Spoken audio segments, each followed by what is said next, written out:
Hi friends, Pinnacle Academy മറ്റൊരു അധ്യായത്തിലേക്ക് സ്വാഗതം. നമ്മൾ ഡിസ്കസ് ചെയ്തുകൊണ്ടിരുന്നത് ഫോക്കസ് ഏരിയയുമായിട്ട് റിലേറ്റ് ചെയ്തിട്ടുള്ള ഒരു വീഡിയോ ലെക്ചർ ആണ് നമ്മൾ ഇപ്പോൾ ചെയ്തുകൊണ്ടിരിക്കുന്നത്. അതിൽ ഇന്ന് നമ്മൾ പഠിക്കാൻ പോകുന്ന ചാപ്റ്റർ എന്ന് പറയുന്നത് നമ്മുടെ നാലാമത്തെ ചാപ്റ്റർ. നമ്മൾ കറണ്ട് ഇലക്ട്രിസിറ്റി വരെ ഓൾറെഡി കഴിഞ്ഞു. നാലാമത്തെ ചാപ്റ്ററായ മൂവിങ് ചാർജസ് ആൻഡ് മാഗ്നറ്റിസം എന്ന് പറയുന്ന ചാപ്റ്ററിലെ ഫോക്കസ് ഏരിയയുമായിട്ട് റിലേറ്റ് ചെയ്ത് എന്തൊക്കെ കാര്യങ്ങളാണ് നമുക്ക് പഠിക്കാനുള്ളത് അത് നമുക്ക് ആദ്യം അതൊന്ന് ഡിസ്കസ് ചെയ്യാം. ഓക്കെ, അപ്പോൾ ഇതിനകത്ത് പറയുന്നത് ഫസ്റ്റ് മാഗ്നറ്റിക് ഫോഴ്സ് ആണ്. നമുക്കറിയാം മാഗ്നറ്റിക് ഫോഴ്സ് എന്ന് വെച്ചാൽ മാഗ്നറ്റിക് ലോറന്റ് ഫോഴ്സ് ആണ്. ഒരു മാഗ്നറ്റിക് ഫീൽഡിലോട്ട് ചാർജ് വന്നാൽ അതിനൊരു ഫോഴ്സ് കിട്ടും. നമുക്കറിയാം ആ ഫോഴ്സ് എന്ന് പറയുന്നത് മാഗ്നറ്റിക് ലോറന്റ് ഫോഴ്സ് ആണ്. ആ ഫോഴ്സിന്റെ ഇക്വേഷൻ എന്ന് പറയുന്നത് QVB എന്താണ്, സൈൻ തീറ്റ ആണെന്ന് നമുക്കറിയാം. അവിടെ നിന്നും പിന്നെ ആ ഫോഴ്സിന്റെ വെക്ടർ ഫോമും ചോദിക്കാൻ എന്തുണ്ട്, സാധ്യതയുണ്ട്. പിന്നെ അവിടെ നിന്നും ചിലപ്പോൾ എന്ത് ചെയ്യാം, പ്രോബ്ലം ചോദിക്കാം. ഇപ്പോൾ ക്യൂവും വിയും ബി ഒക്കെ കണ്ട് ഫോഴ്സ് കണ്ടുപിടിക്കാൻ എന്ത് ചെയ്യാം, അങ്ങനെ ക്വസ്റ്റ്യൻ ചോദിക്കാൻ സാധ്യതയുണ്ട്. അതിനുശേഷം വരുന്നത് നമ്മുടെ ബയോട്ട്-സാവാർട്ട് ലോ ആണ്. അതായത് magnetic field due to a current element, ഒരു കറണ്ട് എലമെന്റ് പ്രൊഡ്യൂസ് ചെയ്യുന്ന മാഗ്നറ്റിക് ഫീൽഡ് ആരാണ് നമ്മൾ പറഞ്ഞത്, ബയോട്ട്-സാവാർട്ട് ലോ ആണ്. അതിനെക്കുറിച്ച് എന്ത് ചെയ്ത് എക്സ്പ്ലെയിൻ ചെയ്ത്. അപ്പോൾ ബയോട്ട്-സാവാർട്ട് ലോ ആണ് അതുമായിട്ട് റിലേറ്റ് ചെയ്ത് നമുക്ക് പഠിക്കാനുള്ളത്. ബയോട്ട്-സാവാർട്ട് ലോ അതുപോലെ തന്നെ എന്ത് ചെയ്യുക, പഠിച്ചിട്ട് അത് അതുപോലെ തന്നെ ചോദിച്ചിട്ടുണ്ട് പല പ്രാവശ്യങ്ങളിലായിട്ടും.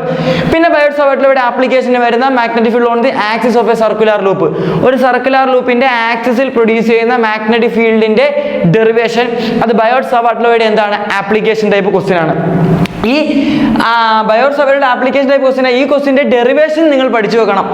ഒരു സർക്കുലർ കോയിൽ ആക്സിസിൽ പ്രൊഡ്യൂസ് ചെയ്യുന്ന മാഗ്നറ്റിക് ഫീൽഡിന്റെ ഇന്റൻസിറ്റിയുടെ ഡെറിവേഷൻ അതുപോലെ എന്ത് ചെയ്യണം, പഠിച്ചിട്ട് പോകണം.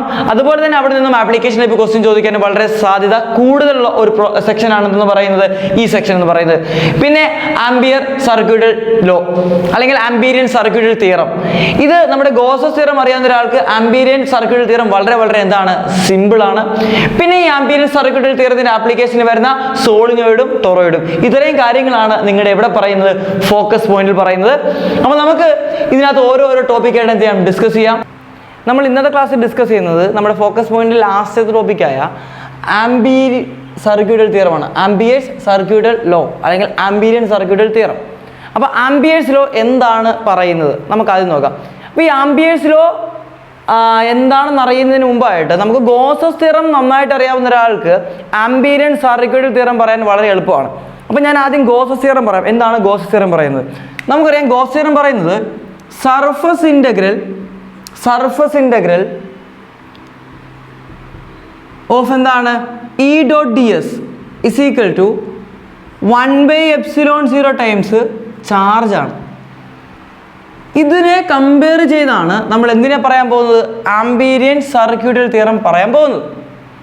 ശ്രദ്ധിക്കുക, നമ്മൾ ഇതിൻ്റെ ആപ്ലിക്കേഷനായിട്ട് പറയുകയാണെങ്കിൽ ഒരു ചാർജ്ഡ് കണ്ടക്ടർ പി എന്ന് പറയുന്ന പോയിന്റിൽ പ്രൊഡ്യൂസ് ചെയ്യുന്ന ഇലക്ട്രിക് ഫീൽഡിനെ കണ്ടുപിടിക്കാനാണ് നമ്മൾ എന്തുപയോഗിച്ചത്, ഗോസസ് തിയറം ഉപയോഗിച്ചത്.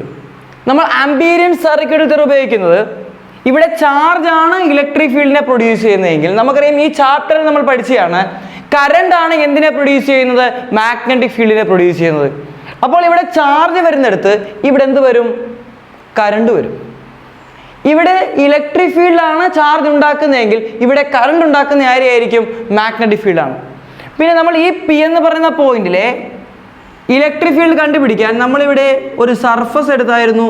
ആ സർഫസിൻ്റെ പേര് എന്തായിരുന്നു, ഗോസിയൻ സർഫസ് ആയിരുന്നു.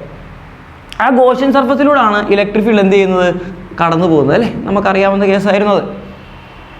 ഇതിൽ നിന്നൊക്കെ എൻറ്റയർലി ഡിഫറെൻ്റ് ആയിട്ട് നമുക്കൊന്ന് കമ്പയർ ചെയ്ത്, ഡിഫറെൻ്റ് ആണെങ്കിൽ നമുക്കൊന്ന് കമ്പയർ ചെയ്ത് എന്ത് ചെയ്യാൻ പറ്റും, പഠിക്കാൻ പറ്റും. എങ്ങനെയാണത് നോക്കിയേ.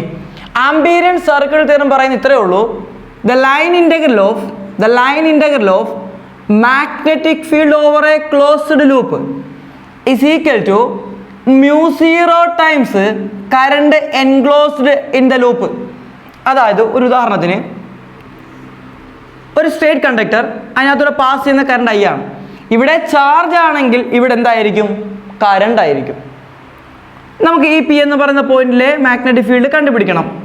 നമ്മളിവിടെ ഈ മാഗ്നറ്റിക് ഫീൽഡ് നമുക്കറിയാം ഇവിടെ കറണ്ട് ഉണ്ടാക്കുന്ന ആരെയാണ്, മാഗ്നറ്റിക് ഫീൽഡാണ്. അപ്പോൾ ഇവിടെ ചാർജിന് പകരം ഇവിടെ എന്തായി, കറണ്ടായി. ഈ ചാർജ് ഇവിടെ ഇലക്ട്രിക് ഫീൽഡാണ് പ്രൊഡ്യൂസ് ചെയ്യുന്നതെങ്കിൽ ഈ കറണ്ട് ഇവിടെ പ്രൊഡ്യൂസ് ചെയ്യുന്ന ആരെയായിരിക്കും, മാഗ്നറ്റിക് ഫീൽഡാണ്. അപ്പോൾ ഇലക്ട്രിക് ഫീൽഡിന് പകരം ആരായി, മാഗ്നറ്റിക് ഫീൽഡായി.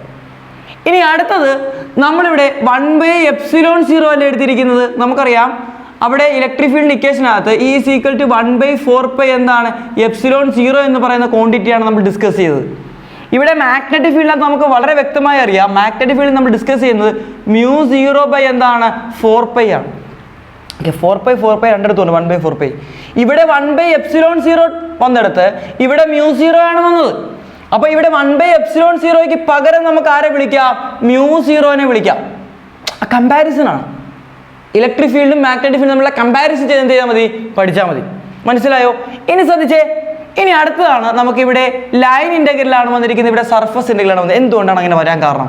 ശ്രദ്ധിക്കുക, ഇവിടെ നമ്മൾ ഇലക്ട്രിക് ഫീൽഡ് കണ്ടുപിടിക്കാൻ ഗോസിയൻ സർഫസ് ആണ് നമ്മൾ എടുക്കുന്നത്. കാരണം ആ സർഫസിലൂടെയാണ് ഇലക്ട്രിക് ഫീൽഡ് കടന്നു പോകുന്നത്. നമുക്കിനി ഒരു സ്ട്രേറ്റ് കണ്ടക്ടർ പ്രൊഡ്യൂസ് ചെയ്യുന്ന മാഗ്നറ്റിക് ഫീൽഡ് കണ്ടുപിടിക്കാൻ വേണ്ടി നമ്മൾ എന്തെടുക്കും? റൈറ്റ് ഹാൻഡ് തമ്പ് റൂൾ എടുക്കും. റൈറ്റ് ഹാൻഡ് തമ്പ് റൂൾ എടുക്കാൻ നേരത്ത് കറണ്ട് എങ്ങനെയാണെങ്കിൽ മാഗ്നറ്റിക് ഫീൽഡ് പോകുന്നത് ഈ ഒരു ഡയറക്ഷനിലായിരിക്കും. റൈറ്റ് ഹാൻഡ് തമ്പ് റൂൾ പ്രകാരം അകത്തോട്ട് പോയി പുറത്തോട്ട് ഇറങ്ങി വരും. മാഗ്നറ്റിക് ഫീൽഡിൻ്റെ ഈ ഒരു ഡയറക്ഷനിലായിരിക്കും. അപ്പം മാഗ്നറ്റിക് ഫീൽഡ് ക്ലോസ് ചെയ്യുന്ന എവിടെയാണ്? മറ്റേടത്ത് ഇങ്ങോട്ടേക്കാണ് പോയത്. അതിനെ കവർ ചെയ്യാൻ വേണ്ടി നമ്മൾ എന്തെടുത്തു? ഒരു ഗോസിയൻ സർഫസ് എടുത്തെങ്കിൽ നിങ്ങൾ ഇത്ര ഓർത്താൽ മതി, ഇതിനെ കവർ ചെയ്യുന്ന എന്താണ്? ഒരു നല്ലൊരു ലൂപ്പ് അങ്ങ് കൺസിഡർ ചെയ്താൽ മതി. അപ്പോൾ ഇവിടെ നിങ്ങൾ സർഫസ് എടുക്കുകയാണെങ്കിൽ നിങ്ങൾ ഇവിടെ എടുക്കേണ്ട ആരെയായിരിക്കണം? ഒരു ലൂപ്പായിരിക്കണം. ആ ലൂപ്പിനകത്തൂടെയാണ് മാഗ്നറ്റിക് ഫീൽഡ് പോകുന്നത്. മറ്റേ സർഫസിലൂടെയാണ് ഇലക്ട്രിക് ഫീൽഡ് പോകുന്നതെങ്കിൽ ഇവിടെ ഓർക്കുക, ആ ലൂപ്പിനകത്തൂടെയാണ് മാഗ്നറ്റിക് ഫീൽഡ് ഇങ്ങനെ കറങ്ങി കളിക്കും. കാരണം നമുക്കറിയാം മാഗ്നറ്റിക് ഫീൽഡ് എന്ത് ഫോം ചെയ്യും?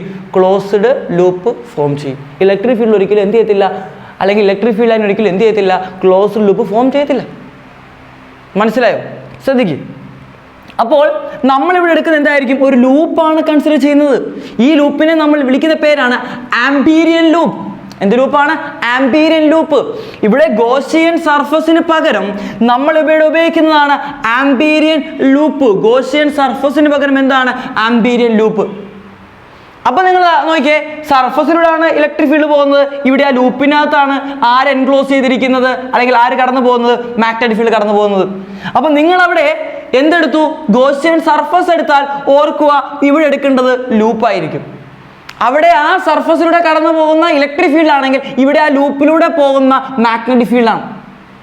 അവിടെ ഇലക്ട്രിക് ഫീൽഡ് ആണെങ്കിൽ ഇവിടെ മാഗ്നറ്റിക് ഫീൽഡ് ആണ്. അവിടെ സർഫസ് ആണെങ്കിൽ ഇവിടെ എന്തായിരിക്കും? Loop, line integral, line. കുറേ ലൈൻ ചേരുമ്പോഴാണ് എന്തുണ്ടാകുന്നത്? ഒരു ലൂപ്പ് ഫോം ചെയ്യുന്നത്. കുറേ വരകൾ, കുഞ്ഞു വരകൾ ചേരുമ്പോഴല്ലേ ഒരു ലൂപ്പ് ഉണ്ടാകുന്നത്. അവിടെ സർഫസ് ആണെങ്കിൽ ഇവിടെ ലൈനാണ് വരുന്നത്. അവിടെ 1/ε0 ആണെങ്കിൽ ഇവിടെ μ0 ആണ് വരുന്നത്. 1/4πε0ക്ക് പകരം ഇവിടെ പഠിച്ചത് μ0 എന്താണ്? 4π ആണ്. അവിടെ കറണ്ട് ആണ്, അവിടെ ചാർജ് ആണ് ഇലക്ട്രിക് ഫീൽഡ് ഉണ്ടാക്കുന്നതെങ്കിൽ ഇവിടെ കറണ്ട് ആണ് മാഗ്നറ്റിക് ഫീൽഡ് ഉണ്ടാക്കുന്നത്. അപ്പോൾ ഒന്ന് പറഞ്ഞേ, എന്താണ് ആംപീരിയൻ സർക്യൂട്ട് തിയറം പറയുന്നത്? ആംപീരിയൻ സർക്യൂട്ട് തിയറം ഇത്രേ പറയുന്നുള്ളൂ, വളരെ സിമ്പിൾ ആണ്. Line integral of magnetic field over a closed loop. അപ്പോൾ ഒരു ക്ലോസ്ഡ് ലൂപ്പിനകത്തുള്ള മാഗ്നറ്റിക് ഫീൽഡിന്റെ ലൈൻ ഇൻ്റഗ്രൽ നമ്മൾ എടുത്തു കഴിഞ്ഞാൽ നമുക്ക് എന്ത് കിട്ടും? μ0 times current enclosed in the loop. നിങ്ങൾ P എന്ന് പറയുന്ന പോയിന്റിലൂടെ കടന്നു പോകുന്ന എന്തിനെ അസ്യൂം ചെയ്യുക? ഒരു ലൂപ്പിനെ അസ്യൂം ചെയ്യുക. ഇവിടെ നമ്മൾ എന്താ എടുത്തത്? P എന്ന് പറയുന്ന പോയിന്റിലൂടെ കടന്നു പോകുന്ന ഒരു ഗോസിയൻ സർഫസ് എടുത്താൽ ഇവിടെ P എന്ന് പറയുന്ന പോയിന്റിലൂടെ കടന്നു പോകുന്ന നമ്മുടെ ആ കറണ്ടിനെ എൻക്ലോസ് ചെയ്യുന്ന ഒരു ലൂപ്പ് എടുക്കുക. മനസ്സിലായോ?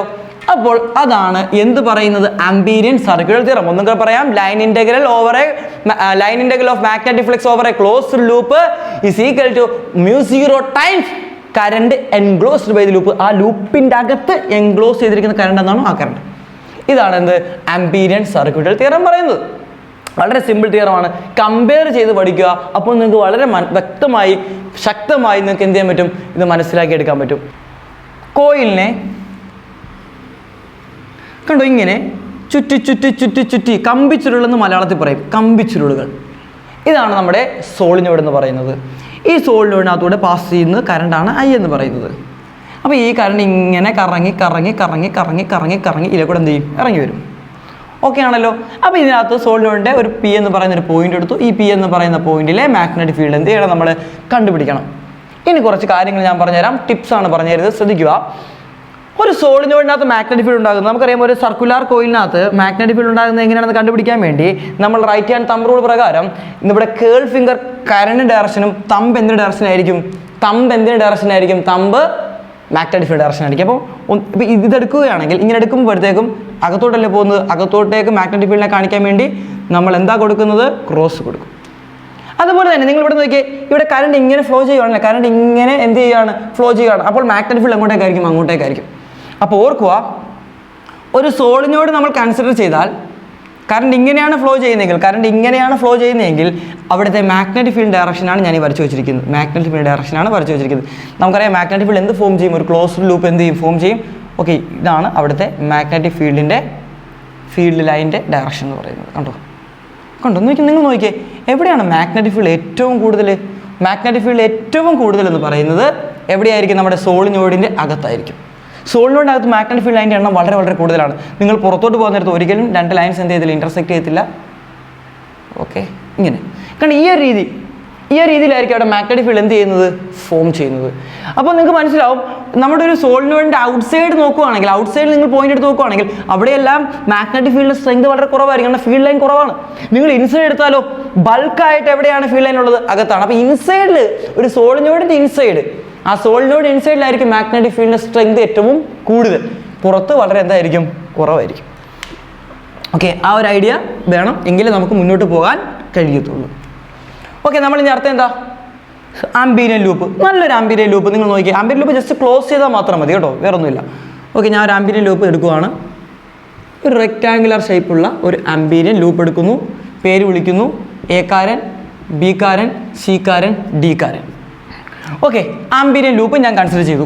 ലൂപ്പ് തന്നെ എടുക്കണം കേട്ടോ, ഒരു സ്ട്രൈറ്റ് ലൈൻ എടുത്തിട്ട് കാര്യം ലൂപ്പ് തന്നെ എടുക്കണം. ഇനി എന്താണ് തേർഡ് വൺ, എന്താണ് നമ്മുടെ equation, line integral B dot D L is equal to μ0 into I enclosed. Important ആണ്, ഇവിടെ എൻക്ലോസിന് ആവശ്യമുണ്ട്. അവിടെ എൻക്ലോസ്ഡ് ചെയ്ത കറണ്ട് ഐ ആണെങ്കിൽ ഇവിടെ അതല്ല.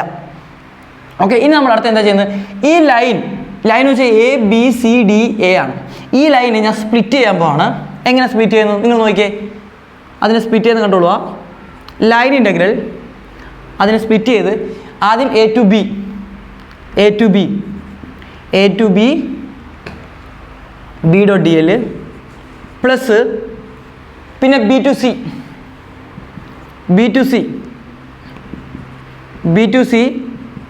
B dot D L plus C to D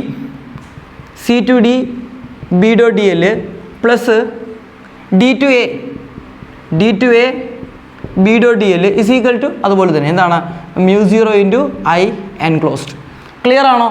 അതായത് ഈ ഫുൾ ലൂപ്പിനെ ഞാൻ സ്പ്ലിറ്റ് ചെയ്തു, A B B C C D and D A, ഇങ്ങനെ 4 ആയിട്ട് എന്ത് ചെയ്തു, സ്പ്ലിറ്റ് ചെയ്തു. ഇനി ഓരോയിടത്തെ ഞാൻ എന്ത് ചെയ്യാൻ പോകുന്നു, കണ്ടുപിടിക്കാൻ പോകുന്നു. ശ്രദ്ധിച്ചേ, എ ടു ബി സ്പ്ലിറ്റ് ചെയ്യുക, A to B B D L cos theta. നിങ്ങൾ നോക്കുക, ഇവിടെ ഞാൻ ഡയറക്റ്റ് വേണ്ട അടുത്ത സ്റ്റെപ്പിൽ എഴുതാം. അതുപോലെ തന്നെ integral B to C B D L cos theta, theta 1 theta 2 അതൊന്നും വേണ്ട, തീറ്റ പ്ലസ് എന്താണ് സി ടു ഡി, കാരണം ഇവിടെ നമ്മൾ ആ ലൈൻ സ്പെസിഫിക് ആയിട്ട് പറയുന്നുണ്ടല്ലോ. ബി ഡോട്ട് എന്താണ് B D L cos theta plus D to A B D L cos theta equal to μ0 into I enclosed. മക്കളെ ശ്രദ്ധിച്ചേ, ഇവിടെ ഈ കേസിൽ എന്താ സംഭവിക്കുന്നത്, തീറ്റ നമുക്കറിയാം, തീറ്റ ഈക്വൽ ടു എത്ര ഡിഗ്രി ആയിരിക്കും, 0 ഡിഗ്രി. കാരണം മാഗ്നറ്റിക് ഫീൽഡ് പോകുന്നത് ഈ ഡയറക്ഷനിലാണ്. നമുക്കറിയാം ഒരു സോളിനോഡിലൂടെ മാഗ്നറ്റിക് ഫീൽഡ് പോകുന്ന ഡയറക്ഷൻ നമുക്കറിയാം, ഈ ഒരു ഡയറക്ഷനിലാണ് പോകുന്നത്. നോക്കിയാൽ ലൂപ്പിൽ അതേ ഡയറക്ഷനിലാണ് മാഗ്നറ്റിക് ഫീൽഡ് പോകുന്നത്, അതുകൊണ്ട് തന്നെ ആംഗിൾ എന്തായിരിക്കും, 0 ആയിരിക്കും. ഇനി ബി ടു സി ലൂപ്പ് എങ്ങനെയാണ്, മുകളിലോട്ടാണ്, പക്ഷേ മാഗ്നറ്റിക് ഫീൽഡ് എങ്ങനെയാണ്, പുറത്തോട്ടാണ്. നമ്മൾ എടുക്കുന്നത് ഇങ്ങനെയാണ് മാഗ്നറ്റിക് ഫീൽഡ് അല്ലേ. അപ്പോൾ നമ്മൾ നോക്കാൻ നേരത്ത് ഇതിൻ്റെ തൊട്ടിപ്പുറത്ത് മാഗ്നറ്റിക് ഫീൽഡ് ഇങ്ങനെയാണ്, ലൈൻ ഇങ്ങനെയാണ്, ആംഗിൾ എത്ര ഡിഗ്രിയാണ്, 90 ഡിഗ്രി. അപ്പോൾ ഇവിടെ തീറ്റ ഈക്വൽ ടു 90 ഡിഗ്രി. ഇനി സി ടു ഡി നിങ്ങൾ നോക്കുകയാണെങ്കിൽ, സി ടു ഡി നമുക്കറിയാം ഒരു സോളിനോഡിൻ്റെ ഔട്ട്സൈഡ് മാഗ്നറ്റിക് ഫീൽഡ് വളരെ വളരെ വളരെ എന്തായിരിക്കും, വീക്കായിരിക്കും. അതുകൊണ്ട് തന്നെ സി ടു ഡിയിൽ മാഗ്നറ്റിക് ഫീൽഡിനെ 0 എന്ന് വിളിക്കാം. ഇനി ഡി ടു എ നിങ്ങൾ നോക്കിയേ, മാഗ്നറ്റിക് ഫീൽഡ് അങ്ങോട്ടേക്കാണ്, ലൈൻ അങ്ങോട്ടേക്കാണ്, ഇങ്ങോട്ടേക്കാണ്. എത്ര ഡിഗ്രി തന്നെയാണ്, അവിടെയും 90 ഡിഗ്രി തന്നെ. ഇവിടെയും ആംഗിൾ എത്ര ഡിഗ്രിയാണ്, 90 ഡിഗ്രി. അപ്പോൾ നോക്കിയേ എന്ത് കിട്ടും നോക്കിയേ, A to B B DL എന്ന് കിട്ടി. കാരണം cos 0 1 ആണ്. പ്ലസ് സെക്കൻഡ് ടൈം 0 കാരണം cos 90 0. തേർഡ് ടൈം 0 കാരണം മാഗ്നറ്റിക് ഫീൽഡ് 0 ആണ് 0. ഫോർത്ത് ടൈം 0 കാരണം ആംഗിൾ എന്താണ് 90 ആണ്. Then is equal to μ0 into I enclosed. Clear ആണല്ലോ, പക്കയാണല്ലോ. ഇനി എന്താ ചെയ്യേണ്ടത്? ഇവിടുന്ന് ബീനെ പുറത്തെടുക്കുക. A to B integral DL is equal to μ0 into I enclosed. Clear ആണോ? ഇനി DL ഇൻ്റഗ്രൽ DL ഈ സാധനമാണ് നമ്മൾ A to B ആണ് ഇൻ്റഗ്രേറ്റ് ചെയ്യുന്നത്. A to Bയിലെ കുഞ്ഞ് എലമെൻ്റ് ആണ് DL എന്ന് പറയുന്നത്. അപ്പോൾ അതിനെ ഇൻ്റഗ്രേറ്റ് ചെയ്യുമ്പോൾ നമുക്കറിയാം ഈ സാധനത്തിന് ലെങ്ത്, ഈ സോളിനോട് ലെങ്ത് നമുക്ക് എന്ത് വിളിക്കാം? L എന്ന് വിളിച്ചാൽ ഇവിടെ നമുക്ക് ഇൻ്റഗ്രൽ DL എന്ത് കൊടുക്കാം? L എന്ന് കൊടുക്കാം. L എന്ന് പറയുന്നത് ഈ സോളിനോഡിൻ്റെ ലെങ്ത് ആണ്, അല്ലെങ്കിൽ ഈ എടുത്തിരിക്കുന്ന A to Bയിലെ ലെങ്ത് ആണ് L എന്ന് വിളിച്ചിരിക്കുന്നത്. Is equal to μ0 into I enclosed. ഇനി ഞാൻ മാറ്റാൻ പോകുന്ന ആരെയാണെന്ന് അറിയാമോ?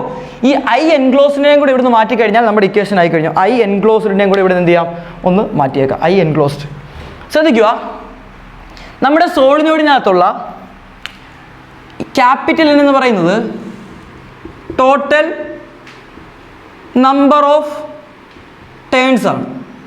സ്മോൾ n എന്ന് പറയുന്നത് number of turns per unit length. Number of turns per unit length, അതായത് ഒരു യൂണിറ്റ് ലെങ്തിലുള്ള ടേൺസിൻ്റെ എണ്ണമാണ് small letter n. Total number of turns capital N എങ്കിൽ നമുക്കറിയാം ക്യാപിറ്റൽ N എന്ന് പറയുന്നത് യൂണിറ്റ് ലെങ്തിലെ ടേൺസിൻ്റെ എണ്ണത്തിനെ ടോട്ടൽ ലെങ്ത് കൊണ്ട് എന്ത് ചെയ്യുക? മൾട്ടിപ്പിൾ ചെയ്യുക. സിമ്പിൾ. ഓക്കെ, ഈ ഒരു ഐഡിയ അവിടെ ഉണ്ടായിരിക്കണം.